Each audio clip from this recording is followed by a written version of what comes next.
Let's talk about a line chart. The primary features of a line chart is that it has independent variables along the x-axis and dependent variables along the y-axis. This is perhaps one of the most simplest ways to see correlatory data. And the example that we're going to be looking at today has to do with a period of time and then different factors that go into that. So we have this data set. It's about Australian tourism, and here we want to measure trends over a period of time. And we have all kinds of different things over here, like people employed, guests per night, rooms per night occupied, and revenue, and those kinds of things.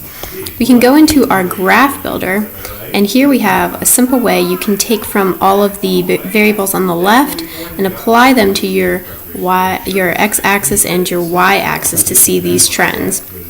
Well, this is important because we can look at specific periods of time and we can see here's a trend of things going up or maybe things are going down, and we can look at different factors during that period of time and see maybe what variables go into that, and it can be very helpful for statistical analysis. Hi, this is Joey Gugliardi, and I'm going to be talking about box plots and their use. So as you can see here, we have car data that we're going to use for our box plot. In it, we have both categorical and numerical data. The categorical data includes the model, the country, the type of car, and there's also the weight and displacement or horsepower and size of the gas tank. The two that we will be dealing with is the size of the gas tank and the type of car.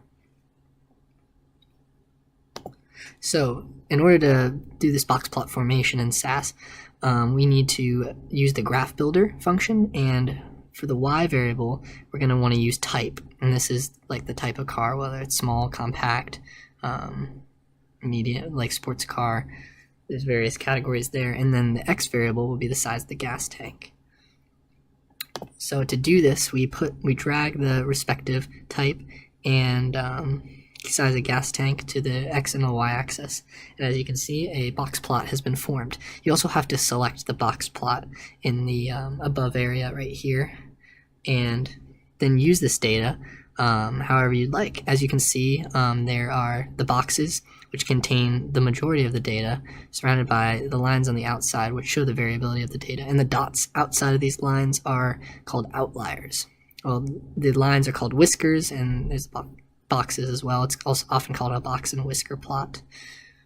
So moving on, to explain this, so there's physical data box plots use.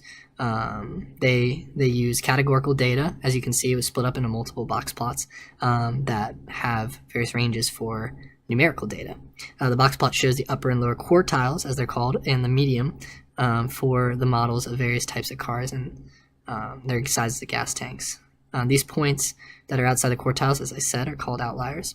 And so based on this conclusion, looking at the graph, based on the mediums of the size of the gas tanks for each type and size of the car, the larger the car, the larger the gas tank.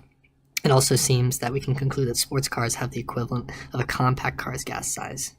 So box plots are just a way of telling just looking at the shape of the distribution of the data, as well as seeing the central value or median, the variability of the data, and outliers outside of this. And they do this through multiple categories of numerical data, comparing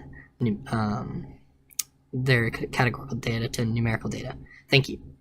Hi, this is Jim, and I'll be talking about the contour plot. A contour plot is a graphical technique for representing a 3D surface by plotting constant z layers called contours on a 2D graph. And this is only for continuous data versus continuous data. It is a visualizing aid for viewing changes in a data set. And we'll be using SAT by ear data for our experiment. So for our first plot, we used SAT math for X and salary for Y. And look at the graph contour plot here. Seems like people with a higher salary don't really show good grades on the SAT math. The second plot is continuous data versus categorical data. Now this is not a 3D data demonstrating 2D data, but it shows a good demonstration of content density of each data. And looking at the data, it seems like people who live in plains do much better than Pacific, and people in Midwest, the range of the SAT score is really well distributed, but more tilted towards the higher grade. Mosaic plot. A mosaic plot is a graphical display that allows to examine the relationship among two or more categorical variables.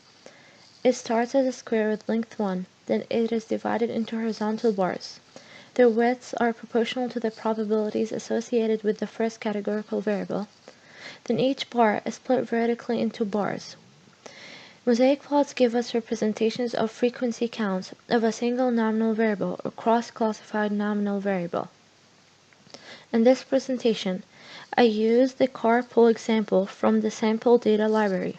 In this table, we see that columns are gender, marital status, age, country, size, and type of cars. I use the fit y by x analysis and use the type of cars column as the y-axis or response and the marital status as the x-axis. JUMP will produce a mosaic plot, contingency table, and hypothesis test comparing these two variables. In the mosaic plot, we can see that most of the sample data are married because the area occupied for married people is larger than the area occupied for the singles. We can also see that most of the sample data use family cars because it also occupies larger area along the x and y axis. From the mosaic plot, we can also see the distribution for family, sporty cars, and work cars, and obviously family cars are the most used ones in our study.